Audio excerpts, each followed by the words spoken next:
Hi everyone, it's Rexi again and Martin here for some more Rexi's Tales.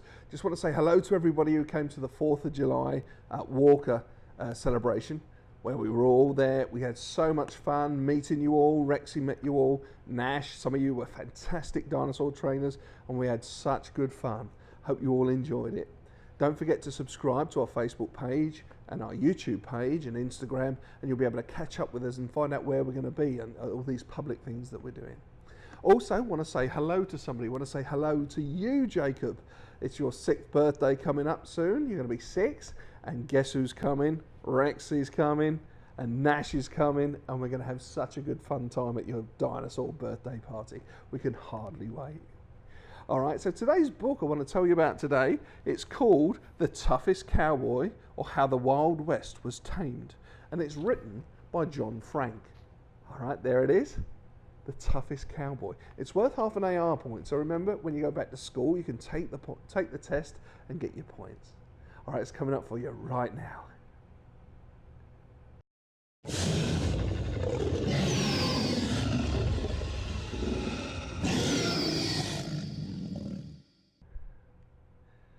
Grizz Brickbottom was the toughest cowboy ever to drive a herd of cattle across the open range. He drank a quart of Tabasco sauce a day, flossed his teeth with barbed wire, and kept a rattlesnake in his bedroll to keep his cool his feet at night. Grizz was so tough he could grind a branding iron into a belt buckle with just the stubble on his chin. One evening after a cattle drive, Grizz and his cowboy buddies were finishing a hearty supper of fried boots and lizard gizzards. Grizz's buddy, Chuck Wagon, the cowboy's cook, picked up his guitar and began to strum. After a long day on the dusty trail, Grizz reckoned a good song would be like a breath of fresh air. So he set down his tin plate, fetched a spur to scrape the gnats out of his nostrils, and sat back against a cactus to relax and listen. Oh, how I miss my one true love. Oh, how I miss that silky hair, that lovely smell, and those kisses so sweet. As Grizz listened to Chuck Wagon's lonesome song and watched the other cowboys wiping their mouths on their sleeves and digging at their teeth with their fingernails, he began to realize something was missing in his life. He needed another kind of companionship, someone with silky hair, someone with a lovely smell, someone that would give him lots of kisses. He needed a dog. Grizz jumped up, feeling ordinary as a ball with a blowfly in his ear. He snatched his plate off the ground and hurled it into the air. It spun across the sky and disappeared into the desert dusk. Chuck Wagon stopped singing, and everyone turned to stare at Grizz. "What's eating you?" Grizz asked Lariat, the fastest rope in the Wild West.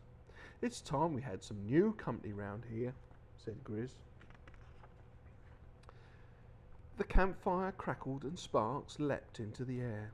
Lariat grabbed the rope, tied the end of a tiny noose, and swung the rope over the flames and lassoed the sparks before it could hit the ground. "What's wrong with the company we've already got?" he asked. "You got no upbringing, that's what's wrong," said Grizz. "You ain't had a bath in 6 months. You've never heard of a napkin, and you use your fingers to clean your teeth and pick your noses." "Didn't know I had more than one nose," said Lariat. "Yours ain't the only one I'm talking about," said Grizz. "All you buckaroos have got the same bad habits, and it's high time we hitched up with someone who don't." "Like who?" asked Lariat. "Like a dog." "Say?" "A dog," bellowed Bald Mountain, "the biggest bronco buster this side of the Rockies. Are you saying a dog acts better than us?" Bald Mountain stood up, tall as a house, and glared down at Grizz. "Now that ain't fair, Grizz," interrupted Chuck Wagon. "A dog ain't got any fingers to pick his nose with. Besides, if I didn't pick my nose while fixing supper, I couldn't smell when the food was done cooking." "It's not the point," said Grizz. as much as I'd rather you stuck your pick into your guitar, Chuckwagon, the fact is all of us here are sat in our ways. You can't teach an old cowpoke new tricks, but a dog? That's another story. In no time at all, a good dog will be behaving just the way you want him to, herding cattle, chasing off bobcats and mountain lions, and taking regular baths. Yeah, well, what if he gets tired of herding cattle and chasing mountain lions, grumbled Bold Mountain. Then he can ride up front with me. Just me and, well, I haven't thought of what to call him yet. Chuckwagon strummed a worried chord on his guitar. I don't know, Grizz, he said. A horse with a dog on it.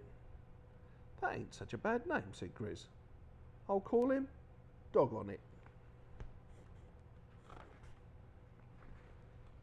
Soon after that, Grizz must have rubbed up against a lucky horseshoe, because the next time he was by himself in town, he spotted a signpost sat outside of the saloon. It said, "Going out of business. Moving back east. Free dog to a good home."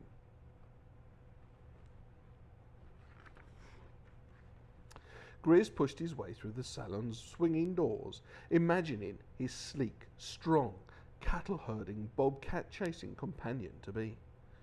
Wouldn't his cowboy buddies be surprised when he rode back into camp with a miniature poodle? Chuckwagon stomped his boot on the ground. Doggone it! The poodle scampered over to Chuckwagon, wagging its tail. Well, at least he's smart, said Lariat. He's already learning his name. Afraid she's already got a name, said Grizz. It's Foofy.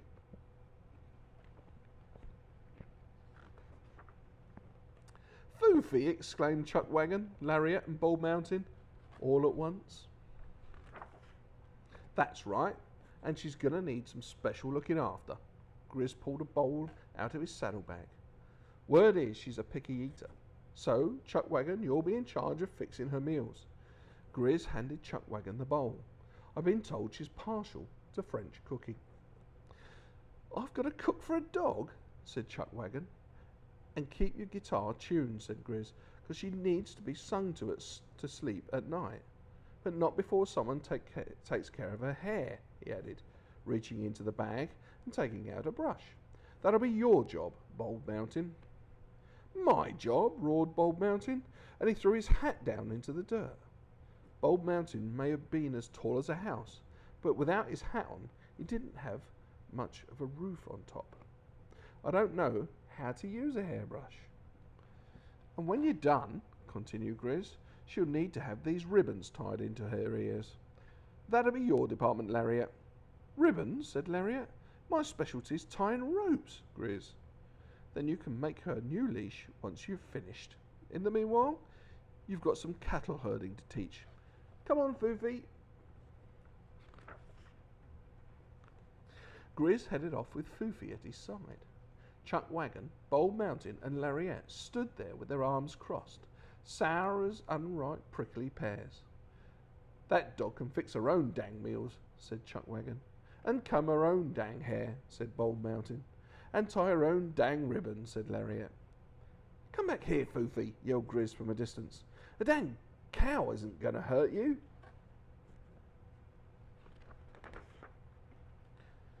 A short time later, Grizz came back, dragging his heels.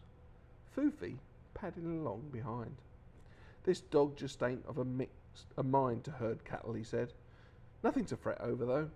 After supper, I'm going to teach her to chase mountain lions. As Grizz fetched a tin plate, a mouse popped out of a hole in the ground and scurried past Foofy. Foofy let out a whimper and then ran and hid behind Bald Mountain. Better be a pretty small mountain lion, said Lariat. Phooey, Foofy, said Grizz. I took a big gamble bringing you out here on the range. Grizz hurled the supper plate in disgust. It spun across the sky level as a silver dollar on a poker table. Suddenly, quick as a jackrabbit, Foofy took off after the plate. and as the plate glided down in the far distance, ready to hit the ground, she caught it in her mouth. Foofy came trotting back with the plate and dropped it at Grizz's feet. Bald Mountain dropped his jaw. Lariat dropped his rope. Chuckwagon dropped his finger from his nose. Well, I'll be dipped in horse droppings, said Grizz. Before he could say, don't squat with your spurs on, the cowboys were jostling to toss the tin plate for Foofy. And soon they were throwing the plate to each other too. By sundown they were having much more fun than a young'un of a wrangler at his first rodeo. Finally, after Bald Mountain heaved the plate so far that it looked as if it might knock the evening stars right out of the sky, Chuckwagon said, "Why, Foofy ain't even been fed yet. I'm going to cook her the finest supper that she's ever been made. And when she's ready for bed, I'm going to sing her the sweetest lullaby that's ever been sung." "But not before I've brushed her hair," boomed Bald Mountain. "All this running has messed it up." And Lariat said, "Just make sure you do a good job of it, Bald Mountain, because I want that hair shining like silk when I tie the ribbons in it." As the days passed, the cowboys continued to take care of Foofy, and they fed her and sang to her and brushed her hair and tied it up with ribbons and gave her regular baths. They became so fond of the smell of soap that they even moved to town, just so that they could take regular warm baths themselves. While there, Chuckwagon opened a gourmet restaurant, one with tablecloths and linen napkins, and sang to customers when he wasn't busy in the kitchen. And Bald Mountain, well, he became the town's first professional hairdresser. Lariat opened a gift shop where he sold rope holders for hanging potted plants and charged extra for wrapping presents with fancy bows. And as for Grizz, he started a business manufacturing his own flying plates. He branded his first name and last initial on the bottom of each one, Grizz B. And before long, folks were lining up all across the frontier to buy his product. Over the years, Grizz became so rich selling Grizbies that he was able to retire from being the Wild West's toughest cowboy. But sometimes he still liked to drive cattle across the open range. That was a great book. Did you enjoy that one, Rexi? Yeah? Oh, good. All right, guys, don't forget, subscribe to us on Facebook and on our YouTube channel. We're also on Instagram, so make sure you follow us and you'll be able to see all the public events that we're going to. Come and meet Rexi. Come and meet Nash. They're dying to meet you. They love to meet everybody. And don't forget, if you want to, you can invite us to your birthday parties. Just get in touch and we'll see what we can do to come along. All right, well, thanks very much for watching, and we'll see you again very soon. Bye.